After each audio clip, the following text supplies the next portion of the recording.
காஞ்சி மகா சுவாமிகள் அருளிய தெய்வத்தின் குரல் பாகம் 2 பகுதி 48 தசோபனிஷத்துகள். தசோபனிஷத் என்று 10 பொறுக்கி ஸ்ரீ சங்கர பகவத்பாதாள் அத்வைத்தபரமாக பாஷ்யம் பண்ணினார். பின்னால் வந்த விசிஷ்டாத்வைதம், துவைதம் முதலியவற்றைச் சேர்ந்த பெரியவர்களும் இதே 10க்கு தங்கள் சித்தாந்த பிரகாரம் பாஷ்யம் செய்தார்கள். இந்த 10ஐயும் சுலபமாக ஞாபகத்தில் வைத்துக் கொள்வதற்காக பெயர்களை ஒரு ஸ்லோக ரூபத்தில் கோத்து சொல்வதுண்டு. ஈச்ச கேன கட பிரச்சன்ன முண்ட மாண்டூக்கிய தித்ரி ஆய்த்ரேயம் சாந்தோக்கியம் பிருகதாரண்யகம் தச. ஸ்லோகத்தில் சொல்லியிருக்கிற ஆர்டர், அதாவது வரிசை கிரமப்படிதான் ஆச்சாரியர்கள் பாஷ்யம் பண்ணியிருக்கிறார்கள். இதிலே ஈசம் என்பது ஈசாவாஸ்ய உபனிஷத். அது சுக்லயஜூர் வேதத்தில் சம்ஹிதையிலேயே முடிவாக வருவது. ஈசாவாஸ்யம் என்ற வார்த்தையோடு ஆரம்பிப்பதால் இந்த உபனிஷத்துக்கு இப்படி பெயர். கேன என்று ஆரம்பிக்கும் அடுத்த உபனிஷத்துக்கு கேனோபனிஷத் என்று பெயர். ஈஸ்வரனால் தான் இந்த லோகம் முழுக்கவும் வியாபிக்கப்பட்டிருக்கிறது. அவனுக்கே கர்மாக்களை அர்ப்பணம் பண்ணி பரமாத்ம தத்துவத்தை நாம் அடைய வேண்டும் என்று ஈசாவாஸ்ய உபனிஷத் கூறுகிறது. மர யானை பொம்மையை பார்த்தால் குழந்தை அது யானை என்று எண்ணுகிறது. பெரியவர்களுக்கு அது யானை மாதிரி இருந்தாலும் மரம்தான் என்று தெரிகிறது. குழந்தைக்கு மரம் மறைந்து யானை தெரிகிறது, பெரியவர்களுக்கு யானை மறைந்து மரம் தெரிகிறது. இப்படியே உலகம் முதலாக பஞ்சபூதங்களும் பரமாத்மா என்ற மரத்தால் பண்ணின பொம்மைதான். பரமாத்மாதான் இத்தனையும் என்று நாம் பார்க்க வேண்டும். மரத்தை மறைத்தது மாமத யானை, மரத்தில் மறைந்தது மாமத யானை. பரத்தை மறைத்தது பார்முதல் பூதம், பரத்தில் மறைந்தது பார்முதல் பூதம் என்று திருமூலர் சொன்னபடி பஞ்சபூதங்களையே பார்த்து கொண்டு அதன் காரணமாக பரமாத்மாவை மறந்திருப்பதை விட்டு இவற்றால் பரமாத்மா மறைந்து போக விடாமல் இவற்றிலும் வியாபித்திருப்பது பரமாத்மாதான் என்று அனைத்தையும் ஈஸ்வர வியாபகமாக பார்க்க வேண்டும். திருமூலர் சொன்னதையே அச்சடித்தாற்போல் தந்தினி தாரு விகாரே, மரத்தின் மாற்று ரூபத்தில் யானை என்று ஆச்சாரியால் சொல்கிறார். இவற்றில் எது முந்தி எது பிந்தி என்ற வாதத்துக்கு நான் வரவில்லை. மகாபுருஷர்களுக்கு ஒரே மாதிரி தான் தோன்றும். கேனம் என்பது கேனோபனிஷத். அது சாமவேதத்தில் ஜைமினி சாகையில் தலவகார பிராமணத்தில் வருவதால் தலவகார உபனிஷத் என்றும் சொல்வதுண்டு. கெட்டதை கேனத்தில் தேடு என்று வசனம் இருக்கிறது. அடிமுடி தெரியாத பரம்பொருளை அகம்பாவம் பிடித்த தேவர்கள் தெரிந்து கொள்ள முடியாமல் தேடினபோது சாக்ஷாத் அம்பிகையே தேவேந்திரனுக்கு ஞானோபதேசம் செய்ததை இந்த உபனிஷத் சொல்கிறது. நம்முடைய சகல சக்திகளும் ஒரே மகாசக்தியிடமிருந்து வந்ததுதான் என்று சாக்ஷாத் பராசக்தியே உபதேசிக்கிறாள். இதற்கு ஸ்ரீ பகவத்பாதாள் மற்ற உபனிஷத்துகளுக்கு பாஷ்யம் செய்த மாதிரி பதம் பதமாக எடுத்துக்கொண்டு பாஷ்யம் செய்ததோடு நிற்காமல் வாக்கியம் வாக்கியமாகவும் எடுத்துக்கொண்டு இன்னொரு பாஷ்யம் செய்திருக்கிறார். அதாவது இந்த உபனிஷத் ஆச்சாரியாளின் இரட்டை பாஷ்யத்தை பெற்றிருக்கிறது. சௌந்தர்ய லகரியிலும் ஆச்சாரியாள் இந்த உபனிஷத்தை முக்கியமாக நினைத்து கொண்டே வேத மாதாவின் சிரசில் வைக்கப்பட்டுள்ள உன் திருவடிகளை என் தலைமேலும் வையம்மா என்று அம்பாளை பிரார்த்தனை பண்ணுகிறார். வேதாந்தம் என்ற மாதிரியே வேத சிரஸ், ஸ்ருதி சிரஸ் என்ற பெயரும் உபனிஷத்துகளுக்கு உண்டு. சிரஸ் என்றால் தலை, முடி என்றும் தமிழில் சொல்கிறோம். வேதத்தின் அந்தமாக முடிவாக இருப்பதோடு அதன் சிரசான முடியாகவும் இருப்பவை உபனிஷத்துகளே. வேதமாதாவின் சிரசில் அம்பாள் பாதம் இருக்கிறது என்றால் அது உபனிஷத்தில் இருக்கிறது என்றே அர்த்தம். இந்த கேனோபனிஷத்தில்தான் அம்பாள் ஞானாம்பிகையாக வருகிறாள். சாமகான பிரியா என்று லலிதா சகஸ்ரநாமத்தில் அவளுக்கு ஒரு பெயர் சொன்னதற்கு ஏற்றாற்போல் இந்த சாமவேத உபனிஷத்தில் அவளுடைய பெருமை விசேஷமாக தெரிகிறது. ஒரு வஸ்துவை நாம் பார்க்கிறோம் என்றால் பார்க்கப்படுகிற ஆப்ஜெக்ட் என்றும் பார்க்கிறவனான சப்ஜெக்ட் என்றும் 2 ஏற்பட்டு விடுகின்றன. நம் உடம்பை நம்மால் ஆப்ஜெக்டாக தெரிந்து கொள்ள முடிகிறது.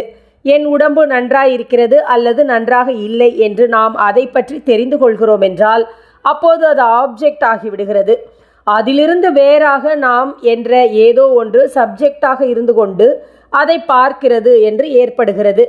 அப்படி பார்ப்பது எதுவோ அதுதான் ஆத்மா. இந்த சப்ஜெக்டை எதனாலும் தெரிந்து கொள்ள முடியாது. அப்படி தெரிந்து கொள்ள முடிந்துவிட்டால் அதுவும் ஆப்ஜெக்ட் ஆகி அதை பார்க்கிற இன்னொரு சப்ஜெக்ட் தான் நிஜ நாம் என்று ஆகிவிடும். நிஜமான நாமான ஆத்மா சப்ஜெக்டாகத்தான் இருக்க முடியுமே தவிர ஆப்ஜெக்ட் ஆகாது. எனவே சரீரம் முதலான ஆப்ஜெக்டுகளை தள்ளிவிட்டு இந்த சப்ஜெக்டாக நாம் அனுபவத்தில் தனித்து இருந்து கொண்டுதான் இருக்க முடியுமே தவிர அதை அறிந்து கொண்டு இருக்க முடியாது. அறிவது என்றால் இதைவிட இன்னொன்று இதை ஆப்ஜெக்ட் ஆக்கி ஆராய்ந்தால்தான் முடியும். ஆத்மாவின் விஷயத்தில் இது அசம்பாவிதம். ஆத்மாதான் நிஜமான நாம். அதை அறிய வேண்டுமென்றால் அப்படி அறிகிற வஸ்து ஆத்மாவுக்கு வேறானதாக இருக்க வேண்டும். நம்மில் நம்முடைய நிஜமான ஸ்வரூபத்துக்கு வேறாக என்ன இருக்க முடியும்? ஆத்மாவுக்கு அந்நியமாக அதை அறிய எது உண்டு?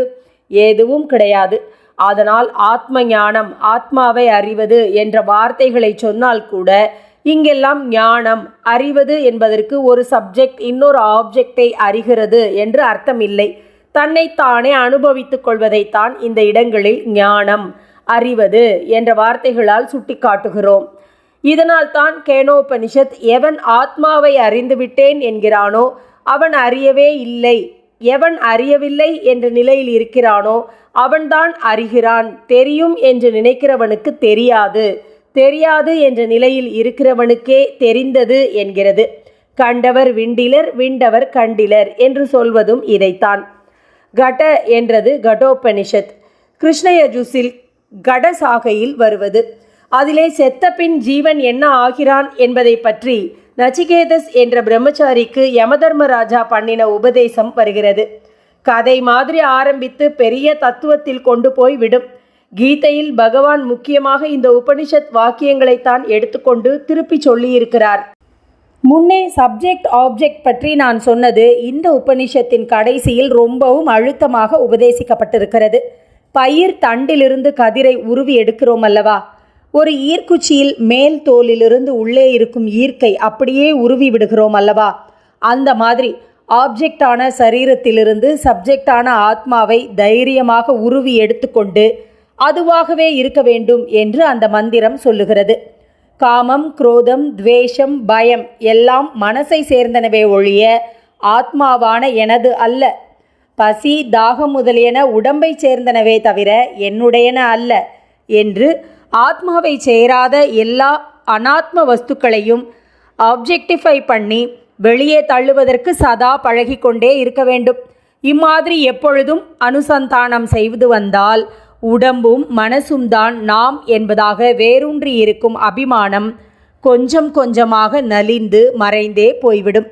உடம்புக்கும் மனசுக்கும் இருக்கப்பட்ட அழுக்குகள் எதுவுமில்லாத சுத்தமான ஆத்மாவாக நாம் இருக்கலாம். இப்படி சரீரத்திலிருந்தும் மனசிலிருந்தும் ஆத்மாவை பிரிப்பதற்கு முஞ்சம் புல்லுக்குள்ளிலிருந்து ஈர்க்கு பளிச்சென்று சுத்தமாக வளவளவென்று பிரிந்து வருவதை திருஷ்டாந்தமாக சொல்லியிருக்கிறது. இதோ பக்கத்தில் இருக்கிற இந்த வாழைக்கட்டை வாடி வதங்கி நாம் வாடி வதங்குகிறோமா? அந்த வாழைக்கட்டையை விட இன்னும் கொஞ்சம் கிட்டே இருக்கும் மாம்சக்கட்டை என்றே இந்த சரீரத்தை எண்ண வேண்டும். அந்த வாழைக்கட்டை சப்ஜெக்டான நாமாக இல்லாமல் ஆப்ஜெக்டாக இருக்கிற மாதிரியே ஆத்மா என்ற சப்ஜெக்டுக்கு இந்த நம் உடம்பையும் வேறான ஆப்ஜெக்டாக பார்க்க பழக வேண்டும். இந்த லோகத்தில் நாம் சரீரத்தில் இருப்பதாக தோன்றும் போதே இப்படி சரீரத்தை நானல்ல, என்னுடையதல்ல என்று பண்ணிக்கொள்ள வேண்டும். அப்போது செத்துப்போன பின் தான் வேறு ஏதோ கைலாச வைகுண்டாதி லோகங்களுக்கு போய் மோட்சம் அடையலாம் என்று இல்லாமல் இங்கேயே மோட்சமாகிவிடும். மோட்சம் என்றால் எந்த பாரமும் இல்லாமல் விடுபட்ட சதானந்தம் என்றே அர்த்தம். அப்படி இந்த லோகத்திலேயே சரீர பிரக்ஞையை விட்டு ஆத்மாராமனாக இருப்பவனைத்தான் ஜீவன் முக்தன் என்பது. வேதாந்தங்களின் பரம தாத்பரியம் ஒருத்தனை இப்படி ஜீவன் முக்தனாக்குவதுதான். கீதையில் பகவான் பிராக் சரீர விமோக்ஷனாத், அதாவது சரீரத்திலிருந்து உயிர் வெளியே போகிறதற்கு முந்தியே இந்த லோகத்தில் இருக்கும்போதே இஹைவ, எவன் காம குரோத வேகங்களை அடக்கி விடுகிறானோ அவனே யோகத்தில் நிலைத்து நித்திய சுகத்தை அனுபவிக்கிறவன் என்று இதே கருத்தைத்தான் சொல்லியிருக்கிறார். இஹைவ, இஹ ஏவ, அதாவது இங்கே இந்த பூலோகத்தில் இருக்கிற போதே இப்படி ஆத்மாவை தெரிந்து கொண்டு விட்டால், அதாவது அனுபவித்து விட்டால், சரீரம் போனாலும் போகிறது தெரியாது. சரீரம் இருக்கிற போதேதான் அது தன்னுடையதல்ல என்று போக்கிக் கொண்டாகிவிட்டதே. ஆகையால் சாவு என்று ஒன்று வந்து சரீரத்தை போக்கடிக்க வேண்டுமா என்ன? சரீரம், அதாவது சரீரம் என்கிற போது மனசையும் சேர்த்துத்தான் சொல்வதாக அர்த்தம். சரீரம் தனதல்ல என்றாக்கிவிட்டால் அப்புறம் சாவே இல்லை. தனதில்லாத சரீரத்துக்கு வருகிற சாவு தன்னை எப்படி பாதிக்கும்? மிருத்யுவான சாவு இல்லாததால் இவன் அமிர்தமாகி விடுகிறான். இஹைவ, இவன் இப்படி அமிர்தமாவதைத்தான் கர்மகாண்டத்திலே வருகிற புருஷ சூக்தாதி மந்திரங்களும் சொல்கின்றன. உபனிஷத்துகளில் இந்த கருத்து விசேஷமாக திரும்ப திரும்ப கூறப்படும். நமக்கு துக்கஹேதுவாக இருப்பது சரீரமும் அதன் மூலம் செயல்படுகின்ற மனசும்தான். துக்கம் போய் சதா ஆனந்தமாக இருப்பதைத்தான் எல்லா மதத்திலும் மோட்சம் என்று சொல்லியிருக்கிறது. அதற்காக வேறு ஏதோ பரலோகம் மோட்சலோகம் என்று ஒன்றுக்கு போக வேண்டும் என்றுதான் அத்வைதத்தை தவிர மற்ற சம்பிரதாயங்கள் எல்லாம் சொல்கின்றன. அந்த லோகங்களில் கிடைப்பதை விட நிறைவான ஆனந்தம், நிஜமான மோட்சம் இந்த லோகத்தில் இருக்கும்போதே சரீர அபிமானத்தை அடியோடு தள்ளிவிட்டு ஆத்மாவில் வேரூன்றி நிற்பதால் கிடைக்கிறது என்று சங்கர பகவத்பாதால் ஸ்தாபித்திருக்கிறார். ததே தத் அசரீரத்வம் மோக்ஷாக்கியம் என்று சூத்திர பாஷ்யத்தில் சொல்கிறார். அசரீரி என்றால் நாம் என்ன நினைத்து கொண்டிருக்கிறோம் என்றால் ஆள் தெரியாமல் ஒரு குரல் மட்டும் கேட்பது என்று. அசரீரி என்றால் சரீரம் இல்லாமல் இருப்பது என்பதே அர்த்தம். சரீரம் நான் என்கிற பிரக்ஞை போகிறதுதான் அசீரத்துவம். அதுதான் மோக்ஷம் என்று ஆச்சாரியால் லட்சணம் கொடுக்கிறார். சரீரம் இல்லாமல் அசரீரியாக பண்ணிக்கொள்வது என்றால் தற்கொலை செய்து கொள்வது என்று அர்த்தமில்லை. தற்கொலையும் சாதாரண சாவும் ஸ்தூல தேகத்திற்குத்தான். இது போன பின்னும் மனோமயமான சூக்ஷ்ம தேகம் இருந்து கொண்டு கஷ்டப்படுத்தும். ஆசைகளை குறைத்து கொண்டே வந்து அடியோடு தேய்த்து விட்டால் தான் சரீர அபிமானம் முற்றிலும் போய் அபிமானிக்கிற மனசும் போய்விடும். உள்ளே இருக்கிற ஆத்மா மட்டுமே பிரகாசிக்கும். இதற்காக வேறு எந்த லோகத்துக்கும் போக தேவையில்லை. இதைத்தான் வேதாந்தங்கள் இஹைவ இஹைவ என்பது. இந்த அமிர்த நிலையை அடைவதற்கு முக்கியமான 2 சத்ருக்கள் காம குரோதம் என்று கீதையான ஸ்மிருதியில் சொல்லியிருக்கிறது. அதற்கு ஆதாரம் ஸ்ருதியான சாந்தோக்கியத்தில் உள்ள பிரிய அப்பிரியம் என்ற வாக்கியம். விருப்பு வெறுப்பு என்று அர்த்தம்.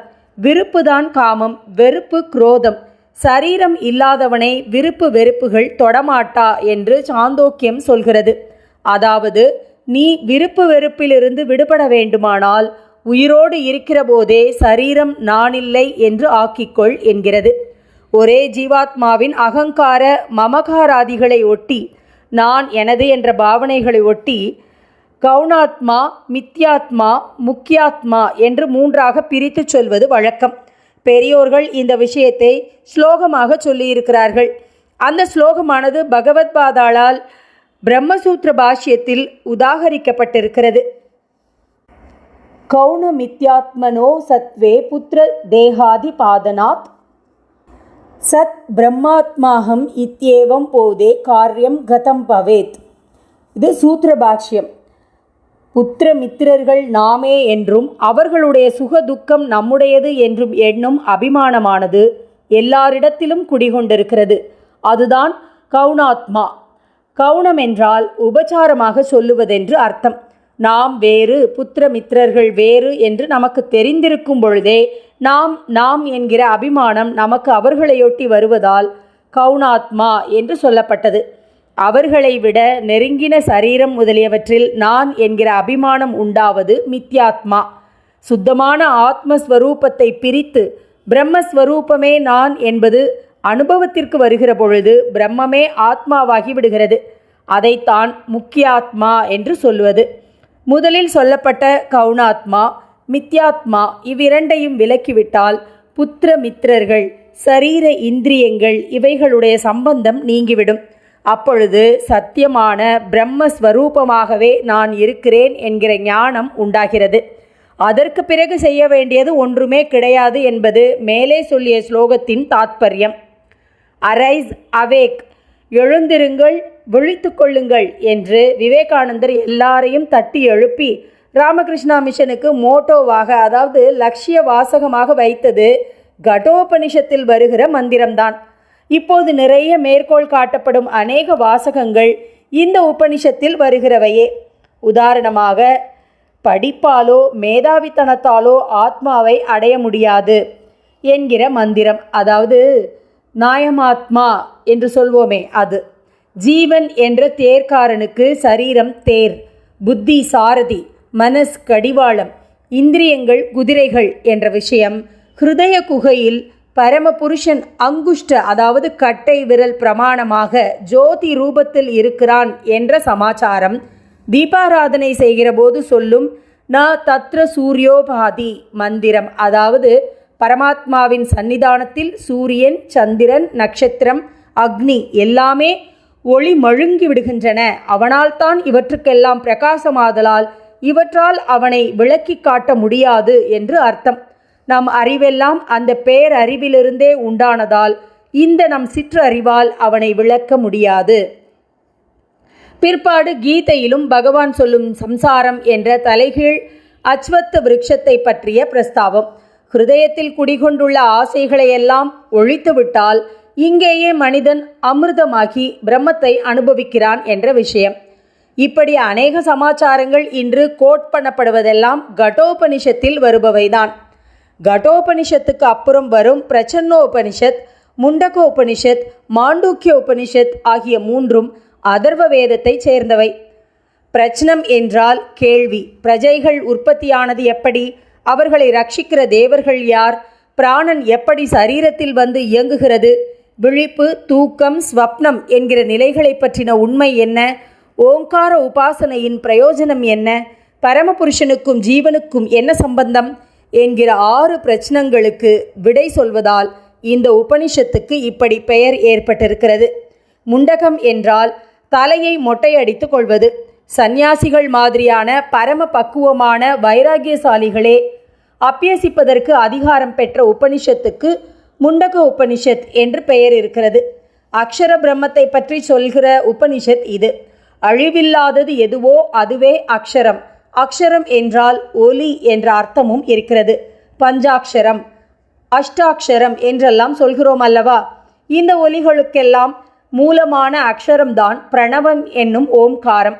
அக்ஷர பிரம்மம் என்ற லட்சியத்தில் சேர்வதற்கு அக்ஷரமான விசேஷ சாதனமாக இருக்கிறது.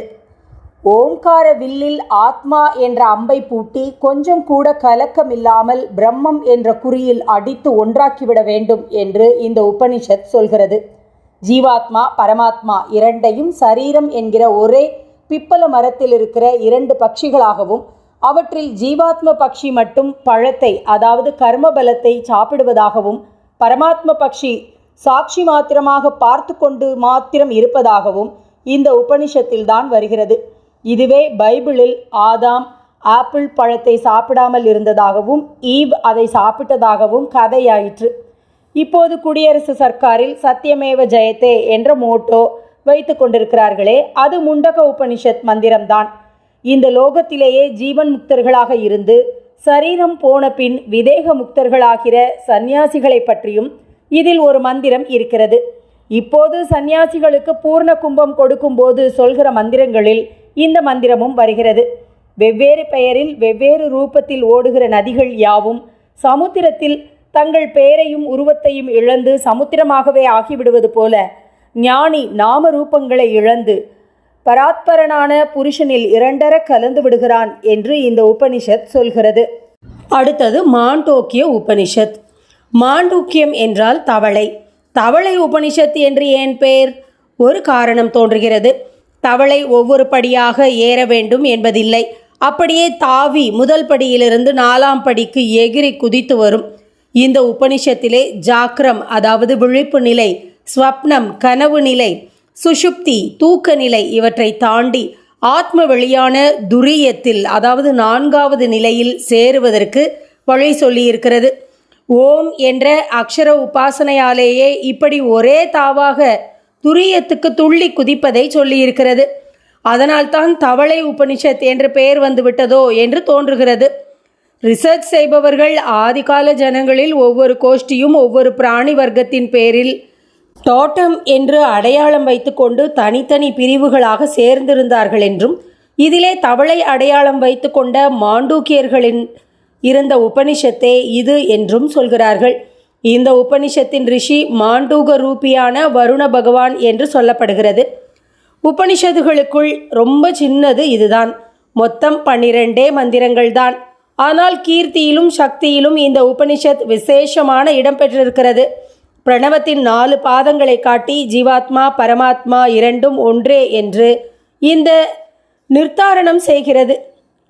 கடைசியில் பிரபஞ்சமெல்லாம் ஒடுங்கி போகிற துரிய அனுபவத்தை சாந்தம் சிவம் அத்வைத்தம் என்று இந்த உபனிஷத் வர்ணிப்பது பிரசித்தமாக இருக்கிறது. ஸ்ரீ சங்கர பகவத்பாதாளின் குருவுக்கு குருவான ஸ்ரீ கௌடபாதாச்சாரியால் மாண்டூக்யோபனிஷத்காரிகை என்று இந்த உபனிஷத்தின் தத்துவத்தை விளக்கி எழுதியிருக்கிறார். அதற்கு பகவத்பாதாள் பாஷ்யம் செய்திருக்கிறார். தசோபனிஷத்துகளின் பெயரை சொல்லும் ஸ்லோகத்தில் அடுத்தாற்போல் தித்ரி என்று வருவதுதான் தைத்திரிய உபனிஷத். வைசம்பாயனருக்கு தம்முடைய சிஷ்யரான யாக்ஞவல்கியரிடம் மனோபேதம் உண்டாகி, நான் சொல்லிக் கொடுத்த வேதத்தை கக்கிவிடு என்று கோபித்து சொன்னதாகவும், யாக்ஞவல்கியர் அப்படியே செய்துவிட்டு பிறகு சூரிய பகவானிடம் சென்று அவரிடமிருந்து இதுவரை லோகத்துக்கு வராதிருந்த சுக்லயஜூர் வேதத்தில் உபதேசம் பெற்று வந்தார் என்றும் முன்னே சொன்னேன் அல்லவா? யாக்ஞவல்கியர் முதலில் கற்றுக்கொண்ட வேதத்தை தம்முடைய மந்திர சக்தியால் வாஸ்தவமாகவே அன்னரூபமாக்கி கக்கிவிட்டார். அப்போது வைசம்பாயனரின் உத்தரவுப்படி மற்ற சிஷ்யர்கள் தித்ரி என்கிற புறா மாதிரியான பக்ஷியின் ரூபத்தை எடுத்துக்கொண்டு யாக்ஞவல்கியர் கக்கியதை சாப்பிட்டு விட்டார்கள். அதனால் உடனே அவர்களுக்கு அந்த வேதம் முழுவதையும் அறிந்து கொள்ள முடிந்துவிட்டது. அந்த வேத சாகைக்கு கிருஷ்ண யஜூஸிடம் தைத்திரிய சாகை என்ற பெயரும் உண்டாகிவிட்டது. தித்ரிக்கு அட்ஜெக்டிவல் ஃபார்ம் தைத்திரிய என்பது. தைத்திரிய சாகையில் உள்ள சம்ஹிதை, பிராமணம், ஆரண்யகம் எல்லாவற்றுக்கும் தைத்திரியம் என்றே பெயர். தைத்திரிய ஆரண்யகத்தில்தான் இந்த உபனிஷத் உள்ளது. மற்ற எல்லா உபனிஷத்துக்களை விட அதிகமாக அத்தியனம் செய்யப்படுகிற உபனிஷத் இதுதான். கர்மானுஷ்டானங்களில் பிரயோகமாகும் அநேக மந்திரங்கள் இதிலிருந்து எடுத்தவைதான். சீக்ஷாவல்லி, ஆனந்தவல்லி, பிருகுவல்லி என்று இந்த உபனிஷத்தில் 3 பாகங்கள் உண்டு. சீக்ஷாவல்லியில் சிக்ஷையை, அதாவது கல்வி பயிற்சியை பற்றிய பல விஷயங்களை சொல்லியிருக்கிறது. பிரம்மச்சாரிய ஆசிரம நியமங்கள், அதன் மகிமை, வேத அத்தியன கிரமம், பிரணவ உபாசனை முதலியவற்றை பற்றி இந்த பாகம் உபதேசிக்கிறது. பிரம்மச்சாரிகள் தங்கு தடையில்லாமல் தன்னிடம் வந்து வேதத்தை ஸ்வீகரிக்க வேண்டும் என்று ஆச்சாரியன் செய்கிற ஆவகந்தி ஹோமம் இதில்தான் இருக்கிறது. இன்றைக்கு கூட இந்த ஹோமத்தை பண்ணி பார்த்ததில் பல இடங்களில் குற்றுயிரும் குலையுயிருமாக இருந்த வேத பாடசாலைகளில் புதிதாக வித்தியார்த்திகள் சேர்ந்து அவற்றுக்கு புத்துயிர் உண்டானதை கண்கூடாக பார்த்திருக்கிறோம். இப்போது ராஜரீக ரீதியில் நாம் சொல்கிற ஸ்வராஜ்யத்தை விட சாஸ்வதமான ஆத்ம ஸ்வராஜ்யத்தை பற்றியும் இதிலே சொல்லியிருக்கிறது. சத்தியம் வத, தர்மம் சர, உண்மையே பேசு, தர்மப்படியே ஒழுகு முதலான உபதேசங்கள் இங்கேதான் வருகின்றன. வேத அத்தியனத்தையும் ஸ்வதர்மத்தையும் ஒரு நாளும் விடக்கூடாது. இவை எந்நாளும் லோகத்தில் இருந்து வருவதற்காகவே கல்யாணம் பண்ணிக்கொண்டு பிரஜாவிருத்தி பண்ண வேண்டும் என்று சிஷ்யனுக்கு குரு உபதேசிக்கிறார். மாத்ரு தேவோ பவ, பித்ரு தேவோ பவ, ஆச்சாரிய தேவோ பவ, அதிதி தேவோ பவ என்ற மந்திரங்கள் இங்கேதான் இருக்கின்றன. தான தர்ம சிந்தனையை விசேஷித்து உபதேசிப்பதும் இங்குதான். மற்ற ஆனந்தங்கள் ஒவ்வொன்றையும் 100ஆல் பெருக்கிக் கொண்டே போய் கடைசியில் பிரம்மானந்தத்தை சொல்லியிருக்கிறது என்று முன்னே சொன்னேன் அல்லவா? அந்த பெருக்கல் வாய்ப்பாட்டை சொல்லி பிரம்மானந்தத்தோடு முடிகிற உபனிஷத் பாகத்துக்கே ஆனந்தவல்லி என்று பெயர். சோற்றால் வளரும் மாம்ச சரீரமான அன்னமய கோஷம், அதற்குள் மூச்சு விடுகிற பிராணமய கோஷம், எண்ணங்களை உண்டாக்குகிற மனோமய கோஷம், அவற்றில் நல்லது கெட்டதுகளை அறிந்து கொள்கிற விஞ்ஞானமய கோஷம், இந்த 4 கோஷத்துக்கும் ஆதாரமாக இருக்கிற தனி ஜீவ மூலமான ஆனந்தமய கோஷம் என்று 5ஐ சொல்லி ஆனந்தமயத்துக்கு அடி ஆதாரமாயுள்ள பிரம்மம் ஸ்வச்சமாக தன்னுடைய பேரின்ப நிலையில் இருக்கிற விஷயம் இங்கே விளக்கப்படுகிறது. ஒவ்வொரு கோஷத்தையும் ஒரு பட்சியாக உருவகப்படுத்தி அந்த பட்சிக்கு இது தலை, இது வலது பக்க சிறகு, இது இடது பக்க சிறகு, இது உடம்பு, இது ஆதாரமான வால் என்று தத்ரூபமாக சொல்லியிருக்கிறது. அடிக்கடி கோட் பண்ணப்படும் யதோ வாச்சோ, அதாவது எந்த ஸ்தானத்தை எட்டி பிடிக்க முடியாமல் வாக்கும் மனசும் திரும்பி விடுகின்றனவோ அந்த ஆனந்தமான பிரம்மத்தை அறிந்தவனுக்கு பயமில்லை முதலான மந்திரங்கள் இதில் வருவதுதான். பிருகுவல்லி என்பது வருண பகவான் தன்னுடைய புத்திரரான பிருகுவுக்கு செய்த உபதேசமாகும். உபதேசம் என்று சொன்னாலும் எல்லாவற்றையும் குருவே டிக்டேட் பண்ணுவதாக இல்லாமல் சிஷ்யன் தானாக ஒவ்வொரு ஸ்டேஜாக எக்ஸ்பெரிமெண்ட் பண்ணி சொந்தத்தில் எக்ஸ்பீரியன்ஸ் அடைகிற விதத்தில் இங்கே பிருகுவை வருணன் உற்சாகப்படுத்தி கொண்டு போகிறார்.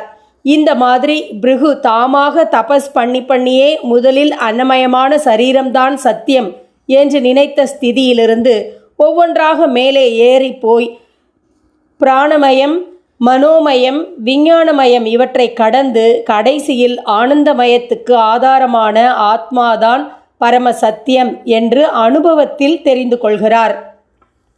இப்படி சொன்னதால் முக்கியமாக அன்னமய சரீரத்தோடையே நின்று விடுகிற யதார்த்த லோக வாழ்க்கையை இந்த உபனிஷத் தள்ளிவிடுகிறது என்று அர்த்தமில்லை. லோகத்தில் இருந்து கொண்டே உத்தமமான சத்தியத்தை தெரிந்து கொள்ள வேண்டும். அதற்கு இந்த லோக வாழ்க்கையை தர்மமாக நடத்தி உபாயமாக்கி கொள்ள வேண்டும். அதனால்தான் இங்கே ஆனந்தமய கோஷத்துக்கு போன பின் மறுபடி அன்னத்தையே இகழாதே, அன்னத்தை எரியாதே, நிறைய அன்னத்தை விளைவியுங்கள் என்றெல்லாம் உபதேசிக்கப்படுகிறது. சர்க்காரில் கூட உணவு அபிவிருத்தி இயக்கத்தில் இந்த மந்திரங்களை பிரச்சாரப்படுத்தினார்கள். ஞானியானவன் அன்னம், அதை உண்பவன், அன்னத்துக்கும் உண்பவனுக்கும் சம்பந்தம் உண்டாக்கியவன் ஆகிய எல்லாமும் நானே என்று ஈஸ்வரனோடு ஈஸ்வரனாக தன்னை உணர்ந்து ஆனந்தமாக கானம் பண்ணி கொண்டிருப்பான் என்று முடிகிறது. ரிக்வேதத்தின் ஐத்ரேய ஆரண்யகத்தில் வருகிற ஐத்ரேய உபனிஷத் அடுத்ததாக இருக்கிறது. ஐத்ரேயர் என்ற ரிஷியின் மூலம் இது பிரச்சாரத்துக்கு வந்ததால் இப்படி பெயர் ஏற்பட்டிருக்கிறது. ஒரு ஜீவன் பிதாவிடமிருந்து மாதா கர்ப்பத்தில் புகுவது, பிறகு லோகத்தில் பிறப்பது, புண்ணிய பாபங்களால் மறுபடி பல லோகங்களில் ஜன்மா எடுப்பது முதலான விஷயங்களை சொல்லி ஆத்மாவை தெரிந்து கொள்வதன் மூலமே ஜன்மாவிலிருந்து சம்சாரத்திலிருந்து விடுதலை பெறுவதை இந்த உபனிஷத் சொல்கிறது. கர்ப்பத்தில் இருக்கிற காலத்திலேயே வாமதேவர் என்ற ரிஷி சகல ஜன்மாக்களை பற்றியும் தெரிந்து கொண்டு அத்தனை கோட்டைகளையும் கடந்து ஆகாசத்தின் உச்சியில் பறக்கிற பருந்து மாதிரி விடுதலையை நோக்கி கிளம்பிவிட்டதாக இந்த உபனிஷத்தில் சொல்கிறார். இதிலே ஆத்மாவை பற்றிய பிரத்யக்ஷ ஞானமான பிரஜானத்தை சிறப்பித்து சொல்லியிருக்கிறது. அந்த ஞானத்தினால் பிரம்மம் பெறப்படுகிறது என்பது கூட சரியில்லை. அந்த பிரஜானமே அதேதான் பிரம்மம் என்று முடிகிறது. இதுவே ரிக்வேத மகா வாக்கியம். 10 கடைசி 2 சாந்தோக்கிய உபனிஷத்தும் பிருகதாரண்யக உபனிஷத்தும் ரொம்பவும் பெரியவை. மற்ற 8 உபனிஷத்துகளையும் சேர்த்தால் எவ்வளவு ஆகுமோ அதைவிட இவை பெரியவை. சாந்தோக்கிய உபனிஷத் என்பது சாமவேதத்தில் சாந்தோக்கிய பிராமணத்தில் இருப்பது. சந்தோக என்பதை குறித்தது சாந்தோக்கியம். சந்தோகன் என்றால் சாமகானம் செய்கிறவன் என்று அர்த்தம். சந்தோகன் கான் என்று தேவாரத்தில் கூட பரமேஸ்வரனை சொல்லியிருக்கிறது. சந்தோக அவஸ்தா என்பதே ஜெந்த் அவஸ்தா என்றாகி பார்சியர்களின் மதநூலாக இருக்கிறது. கீதையில் கடோபனிஷத் வெகுவாக கையாளப்படுவது போல் பிரம்மசூத்திரத்துக்கு நிரம்ப ஆதாரமாக சாந்தோக்கிய உபனிஷத் மந்திரங்களே இருக்கின்றன என்று சொல்வதுண்டு. சாந்தோக்கியம், பிருகதாரண்யகம் ஆகிய 2 உபனிஷத்துகளிலும் பல ரிஷிகளின் உபதேசங்களை சேர்த்து கொடுத்திருக்கிறது. சாந்தோக்கிய ஆரம்பத்தில் ஓம்காரத்துக்கு உத்கீதம் என்று பெயர் சொல்லி அதன் உபாசனையை விவரித்திருக்கிறது. இந்த உபனிஷத்தில் அக்ஷிவித்தை, ஆகாச வித்தை, மது வித்தை, சாண்டில்ய வித்தை, பிராணவித்தை, பஞ்சாக்னி வித்தை போன்ற பல வித்தைகளை சொல்லியிருக்கிறது. இவையெல்லாம் அத்வைத்தமான பரமாத்ம தத்துவத்தை பல வழிகளில் சென்று தெரிந்து கொள்வதற்கு உதவுகிற துவைத்தமான உபாசனைகள்.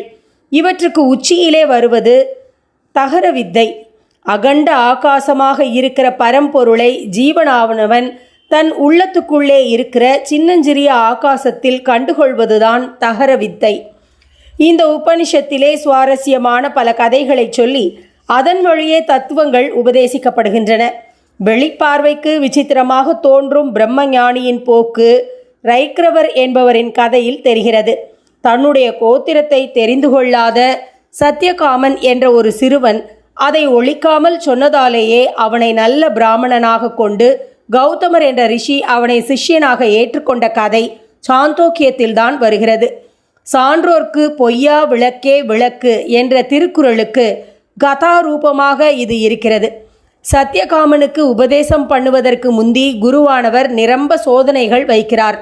அவருடைய பத்னியே சத்தியகாமனுக்காக பரிந்து கொண்டு பேசுகிறாள். இதையெல்லாம் உபனிஷத்தில் பார்க்கும்போது பழைய கால குருகுலவாசத்தை கண்முன்னால் படம் பிடித்து காட்டின மாதிரி இருக்கிறது.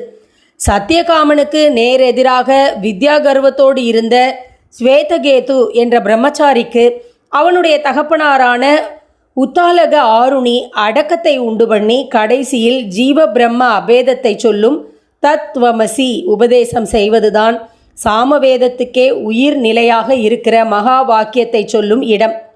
ஸ்வேதகேதுவை போல் இல்லாமல் சகல வித்தைகளையும் கசடர கற்றிருந்தும் இவற்றால் ஆத்மாவை தெரிந்து கொள்ள முடியவில்லையே என்று பரிதவித்து கொண்டிருந்த நாரத மகரிஷிக்கு சனத்குமாரர் செய்கிற உபதேசமும் இந்த உபனிஷத்தில்தான் வருகிறது. தைத்திரியத்தில் அன்னமயத்தில் ஆரம்பித்து மேலே மேலே கொண்டு போன மாதிரியே சனத்குமாரரும் ஆகார சுத்தியில் ஆரம்பித்து அந்தக்கரண சுத்திக்கு கொண்டு போய் அப்போதுதான் கட்டுக்கள் எல்லாம் தெரித்து ஆத்மானந்தம் சித்திக்கும் என்கிறார். உபதேசம் ஒன்றேயானாலும் சிஷ்யர்களின் பக்குவத்தை பொறுத்தே ஒவ்வொருவரும் அதனால் பிரயோஜனம் அடைகிறார்கள் என்பதை இன்னொரு கதை காட்டுகிறது. தேவராஜாவான இந்திரன், அசுர ராஜாவான விரோச்சனன் 2 பேருக்கும் பிரஜாபதியானவர் கண்ணினால் எவன் பார்க்கிறானோ அவனே ஆத்மா என்று ஒரே உபதேசத்தை செய்கிறார். கண், அறிவு முதலான எல்லாவற்றுக்கும் பின் அவற்றுக்கு ஆதாரமாக இருக்கிற வஸ்துவை அவர் இப்படி மறைமுகமாக குறிப்பிட்டார். ஆனால் இதை சரியாக புரிந்து கொள்ளாமல் அவர்கள் இருவரும் தங்களை தாங்களே கண்ணினால் பார்த்து கொள்ளும்படியாக தோன்றும் தங்களுடைய பிரதிபிம்பங்களையே ஆத்மா என்று அர்த்தம் பண்ணிக்கொள்கிறார்கள். பிரதிபிம்பத்தில் சரீரம்தானே தெரிகிறது, அதனால் சரீரமே ஆத்மா என்று விரோச்சனன் முடிவாக தீர்மானம் பண்ணிவிடுகிறான். அதிலிருந்து நாஸ்திகவாதம், லோகாயதம், மெட்டீரியலிசம் என்றெல்லாம் சொல்வது அசுரர்களின் கொள்கையாகிவிடுகிறது. இந்திரனும் முதலில் இப்படி தப்பாக நினைத்தாலும் அப்புறம் இது தைத்திரியத்திலே வருகிறது. அப்புறம் பிறகு அன்னமய கோஷத்திலிருந்து ஒவ்வொன்றாக தாமே பரீட்சித்து ஆனந்தமய கோஷத்துக்கு போன மாதிரி இங்கே இந்திரனும் ஸ்தூல தேகத்திலிருந்து சூக்ஷ்ம தேகமான ஸ்வப்ன சரீரம், அப்புறம் ஸ்வப்னமும் இல்லாமல் ஆழ்ந்து தூங்குகிற காரண சரீரம் முதலியவற்றை ஆராய்ந்து கொண்டே போய் மாண்டூக்கிய உபனிஷத்தில் சொன்ன துரியம்தான் ஆத்மா என்று தெரிந்து கொள்கிறான். பிருகதாரண்யக உபனிஷத்து எல்லாவற்றுக்கும் கடைசியில் வருவது. பிருகத் என்றால் பெரியது என்று அர்த்தம். பிருகதீஸ்வரர், பிருகநாயகி என்பவற்றை பெருவுடையார், பெரிய நாயகி என்கிறோம் அல்லவா? உபனிஷத்துகளுக்குள் பெரியது பிருகதாரண்யகம். சாதாரணமாக ஒரு ஆரண்யகத்தின் முடிவிலே வருவதுதான் உபனிஷத். இதற்கு மாறாக சுக்லயஜூஸ் சம்ஹிதையிலேயே வருவது ஈசாவாஸ்ய உபனிஷத். அதே சுக்லயஜூஸில் ஒரு முழு ஆரண்யமாக, அதாவது ஆரண்யகத்தின் கடைசி பகுதியாக மட்டுமில்லாமல் முழு ஆரண்யமாகவே இருக்கிற உபனிஷத்து தான் பிருகதாரண்யகம். இதில் 2 பாடம் உண்டு. மாத்தியந்தின சாகையில் இருப்பது ஒன்று, காண்வ சாகையில் இருப்பது இன்னொன்று. பகவத்பாதாள் காண்வ சாகை பாடத்துக்கே பாஷ்யம் எழுதியிருக்கிறார். இதில் மொத்தம் 6 அத்தியாயங்கள். முதல் 2ஐ மதுகாண்டம் என்றும், அடுத்த 2ஐ யாக்ஞவல்கியர் பெயரில் முனிகாண்டம் என்றும், கடைசி 2ஐ கிலகாண்டம் என்றும் சொல்வார்கள். மது என்றால் ஆனந்தரசமாக இருப்பது என்று அர்த்தம் பண்ணிக்கொள்ளலாம். எல்லாம் பரமாத்ம ஸ்வரூபம் என்று தெரிந்து கொண்டால் லோகம் பூராவும் ஜீவர்களுக்கு மதுவாக இருக்கும், ஜீவர்களும் லோகத்துக்கு மதுவாக இருப்பார்கள். ஆத்மா சகலத்துக்கும் மது. இந்த விஷயம் மதுகாண்டத்தில் வருகிறது. பிற்பாடு இதே உபனிஷத்தில்தான் ஆத்மா இப்படி இல்லை இப்படி இல்லை என்று தள்ளி தள்ளி அதை இப்படி இருக்கிறது என்று வர்ணிக்க முடியாது, நமக்கு தெரிந்த எதுவாகவும் அது இல்லை என்று சொல்லியிருக்கிறது. இதற்கு நேதி நேதி வாதம் என்று பெயர். ந இதி என்பது சந்தியில் நேதி என்று ஆகும். ந இதி என்றால் இவ்வாறு என்று சொல்வதற்கு இல்லாதது என்று அர்த்தம். முதலில் இப்படி நேதி கொள்கைப்படி பிரபஞ்சம், சரீரம், மனஸ் எல்லாவற்றையும் தள்ளிவிட்டுத்தான் வர்ணனாதீதமான ஆத்மாவை அறிந்து கொள்ள வேண்டும். அப்படி அறிந்து கொண்ட பின் விவகாரத்தில் தோன்றுகிற லோகம், ஜீவர்கள் எல்லாமும் கூட அதே ஆனந்த ரசத்தால் ஆனதுதான் என்ற பாவம் உண்டாகும். இப்போது அநேக இடங்களில் பிரேயர் மாதிரி சொல்லப்படும் அசதோமா சத்கமய மந்திரம் பிருகதாரண்யகம் ஆரம்ப அத்தியாயத்திலேயே இருக்கிறது. க்ஷத்ரிய ராஜாவான அஜாத சத்ருவிடம் கார்கியர் என்ற பிராமணர் உபதேசம் வாங்கி கொண்டது 2ஆம் அத்தியாயத்தில் சொல்லப்பட்டிருக்கிறது. அஜாத சத்ரு, ஜனகர் போன்ற ராஜாக்கள் பிரம்மஞானிகளாக இருந்திருப்பது இதிலிருந்து தெரிகிறது. இதேபோல் ஸ்திரீகளும் ராஜசதஸில் ரிஷிகளுக்கு சமமாக கேள்விகள் கேட்டு வாதம் பண்ணிய பிரம்மவாதினிகளாக, அதாவது பிரம்மத்தை பற்றி ஆராய்ந்து பேசுகிறவர்களாக இருந்திருப்பதை ஜனகரின் வித்வத் சதஸில் இருந்த கார்கி என்பவளை பற்றி சொல்கிற போது தெரிந்து கொள்கிறோம். யாக்ஞவல்கியரின் 2 பத்னிகளில் ஒருத்தியான காத்யாயனி சாதாரண லௌகீக ஸ்திரீயாகவும் இன்னொருத்தியான மைத்ரேயி பிரம்மவாதினியாகவும் இருந்ததை இந்த உபனிஷத் சொல்கிறது. யாக்ஞவல்கியர் மைத்ரேயிக்கு பண்ணின உபதேசம் இந்த உபனிஷத்தில் மதுகாண்டம் முனிகாண்டம் 2லும் கொஞ்சம் கொஞ்சம் வித்தியாசத்தோடு திருப்பி சொல்லப்படுகிறது. அது ரொம்பவும் அழகான கதையும் தத்துவமும் சேர்ந்ததாக இருக்கிறது. யாக்ஞவல்கியர் வீட்டை விட்டுவிட்டு சந்நியாசியாக போவதற்கு உத்தேசம் பண்ணி 2 பத்னிகளுக்கும் சொத்தை பாகம் பிரித்து கொடுக்கிறார். காத்யாயனி சொத்திலேயே திருப்தி அடைந்து விடுகிறாள். ஆனால் மைத்ரேயியோ இந்த சொத்திலெல்லாம் இல்லாத சௌக்கியம் சந்நியாசத்தில் இருக்கிறது என்பதால் தானே இதை விட்டு அதற்கு போகிறீர்கள். அப்படிப்பட்ட அந்த சௌக்கியம் என்ன? அதை எனக்கும் தான் எடுத்து சொல்லுங்களேன் என்று கேட்கிறாள். அதற்கு யாக்ஞவல்கியர், நீ எப்போதுமே எனக்கு பிரியமானவளாக இருந்திருக்கிறாய். இப்போது இந்த கேள்வியை கேட்பதால் இன்னமும் அதிக பிரியமானவளாக ஆகிவிட்டாய் என்று சொல்லி உபதேசிக்க ஆரம்பிக்கிறார். இந்த பிரியம் என்பது என்ன என்பதையே தத்துவார்த்தமாக விஸ்தாரம் செய்கிறார். பதியிடம் பத்னிக்குள்ள பிரியமும் பத்னியிடம் பதிக்குள்ள பிரியமும், இப்படியே புத்திரர் இடத்தில் உள்ள பிரியமும் செல்வங்களில் உள்ள பிரியமும் எல்லாவிதமான பிரியங்களுமே எதனிடம் செலுத்தப்படுகின்றனவோ அந்த பதி, பத்னி, புத்திரர், செல்வம், மற்ற விஷயங்கள் இவற்றின் பொருட்டாக உண்டாவதில்லை. இப்படி பிரியமாக இருப்பதால் ஒருவனுக்கு தன்னிறைவு ஏற்படுகிறதல்லவா? அவ்வாறு தன் ஆத்மாவுக்கு இது சந்தோஷம் உண்டாக்குகிறது என்பதால் தான் எதனிடமும் பிரியத்தை செலுத்துகிறான். அப்படியானால் அந்த ஆத்மா அன்பு ஸ்வரூபமாக ஆனந்த ஸ்வரூபமாக இருக்கிறது என்பதுதானே அர்த்தம். அதை மட்டும் பிரித்து தெரிந்து கொள்வதற்காகத்தான் அதுவரை பிரியமாக இருந்த எல்லாவற்றையும் விட்டுவிட்டு சந்நியாசியாக போவது. அதை தெரிந்து கொண்ட பின் அதற்கு அந்நியமாக எதுவுமே இல்லை என்று ஆகிவிடும். எல்லாமும் பிரியமானதாகிவிடும். முதலில் சிலதில் பிரியம் வைத்தபோது அதற்கு மாறான வேறு சிலதில் அப்பிரியம் என்று இருந்தது. இவை எல்லாவற்றையும் விட்டுவிட்டு ஆத்மாவை தெரிந்து கொண்டு விட்டால் ஏற்றத்தாழ்வில்லாமல் எல்லாமே ஆத்மஸ்வரூபம் என்ற உணர்ச்சி ஏற்பட்டு சிலதில் மட்டுமின்றி எதனிடமுமே துவேஷமில்லாமல் எல்லாமே பிரியமானதாகிவிடும் என்று உபதேசம் செய்கிறார். இப்படி அவர் சந்நியாசம் வாங்கி கொள்ள புறப்படும் முன் ஜனகராஜனின் சபையில் பரமாத்ம தத்துவம் பற்றி ககோளர், உத்தாலக ஆருணி, கார்கி ஆகியவர்களிடம் நடத்தின வாதங்களும் அப்புறம் ஜனகருக்கு பண்ணின உபதேசங்களும் முனிகாண்டத்தில் சொல்லப்படுகின்றன. விசிஷ்டாத்வைதத்தில் விசேஷமாக சொல்லப்படும் அந்தர்யாமி கொள்கைக்கு ஆதாரம் உத்தாலக ஆருணிக்கு யாக்ஞவல்கியர் சொன்ன பதிலில் இருக்கிறது.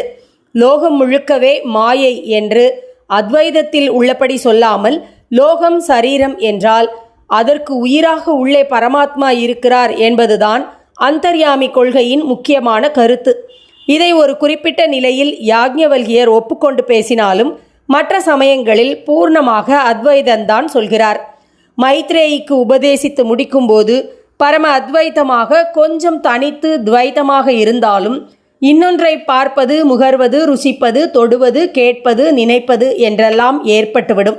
ஆனால் ஆத்மாவை அனுபவத்தில் தெரிந்து கொள்கிற போது இந்த எதுவுமே இல்லை. எதனால் தான் பார்வை, கேள்வி, ருச்சி, வாசனை, எண்ணம் எல்லாம் ஏற்படுகின்றனவோ அதை எப்படி எதை கொண்டு பார்க்கவும் கேட்கவும் ருசிக்கவும் முகரவும் நினைக்கவும் முடியும் என்பதாக அகண்ட ஏக உணர்வைத்தான் சொல்கிறார். ஜலத்தோடு கலந்து ஜலம் மாதிரி பரமாத்மாவுடன் அத்வைத்தமாக ஆகிவிடுகிறான் என்றே ஜனகருக்கும் அத்வைத்தமாக உபதேசிக்கிறார். எல்லா ஆசைகளிலிருந்தும் விடுபட்டவன் சரீரத்தில் இருக்கிற போதே பிரம்மமாக இருந்து கொண்டு சரீரம் விழுந்த பிற்பாடு பிரம்மத்தோடு ஐக்கியமாகி விடுகிறான் என்றும் சொல்கிறார். இந்த உபனிஷத்தின் கடைசியில் வருகிற 2 அத்தியாயங்களும் சிதறி கிடக்கிற பல சமாச்சாரங்களை சேர்த்து கொடுப்பதால் கிலகாண்டம் என்று வழங்குகின்றன. ஒரு வஸ்து சிதைந்து போனால் அது கிலமாகிவிட்டது என்று சொல்கிறோம் அல்லவா? கொஞ்சம் கூட சிதையாமல் பூர்ணமாக இருப்பதுதான் அகிலம். சாதகர்களின் தராதரத்தை பொறுத்து ஒரே உபதேசத்துக்கு 3 விதமான அர்த்தம் உண்டாவதை கிலகாண்டத்தில் உள்ள ஒரு கதை விளக்குகிறது. தேவஜாதி, மனுஷ ஜாதி, அசுர ஜாதி ஆகிய 3 பிரஜாபதியிடம் உபதேசம் வேண்டுகிறார்கள். அவர் த என்ற ஒரு எழுத்தை மட்டும் உபதேசமாக சொல்கிறார். புலனடக்கம் போதாத தேவர்கள் த என்றால் தாமியத, அதாவது அடக்குங்கள் என்று அர்த்தம் செய்து கொள்கிறார்கள். தனக்கென்று சேர்த்து கொள்வதையே சுபாவமாக கொண்ட மனுஷர்கள் த என்றால் தத்த, அதாவது கொடு, தானம் பண்ணு என்று பொருள் கொள்கிறார்கள். குரூர குணம் படைத்த அசுரர்கள் த என்பதற்கு தயத்துவம், அதாவது தயையோடு இருங்கள் என்று அர்த்தம் பண்ணிக்கொள்கிறார்கள். பிருகதாரண்யக உபனிஷத்தின் கடைசி பாகத்தில் வருகிற ஒரு மந்திரம் எனக்கு ரொம்பவும் ரசமாக ஆறுதலாக தோன்றுவதுண்டு. இந்த மந்திரம் என்ன சொல்கிறது? வியாதிக்காரன் ஒருத்தன் ஜ்வரதாபத்தில் கஷ்டப்படுகிறான் என்றால் அது பெரிய தபஸ். இப்படி நோய் நொடியை தபஸ் என்று ஒருத்தன் தெரிந்து கொண்டு விட்டானானால் அவனுக்கு உயர்ந்த பரலோகம், அதாவது மோட்சம் கிடைத்து விடுகிறது என்று இந்த மந்திரத்தில் சொல்லியிருக்கிறது. இப்படி சொன்னால் ஒன்றும் புரியவில்லையே, இதில் என்ன ரசம், என்ன ஆறுதல் இருக்கிறது என்று கேட்கலாம். சொல்கிறேன். விரதம், தபஸ் முதலியவற்றால் உடம்பை வருத்தி கொள்வதால் சரீர அபிமானம் விலகுவதோடு கூட நம்முடைய பூர்வ பாபங்களும் தேய்கின்றன. பூர்வ கர்ம பாபம் போவதற்கு ஒரு பிராயச்சித்தமாக தபஸ் இருக்கிறது. முன்னே உடம்பால் நாம் பாபம் பண்ணினதால் அதே உடம்பால் சிரமப்பட்டு தபஸ் செய்தால் பாபம் போகிறது. இதனால்தான் மகான்களும் தபஸ் பண்ணியதாக புராணங்களில் வருகிறது.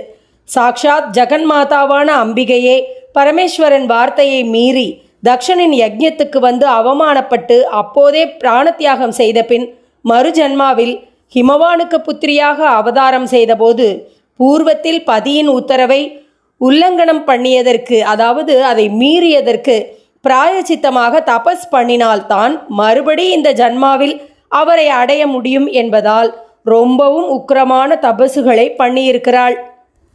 குமார சம்பவத்தில் ரொம்ப அழகாக மனசை உருக்கும்படியாக இதை வர்ணித்திருக்கும். குளிர்காலத்தில் ஹிமயமலையில் எத்தனை குளிராக இருக்கும்.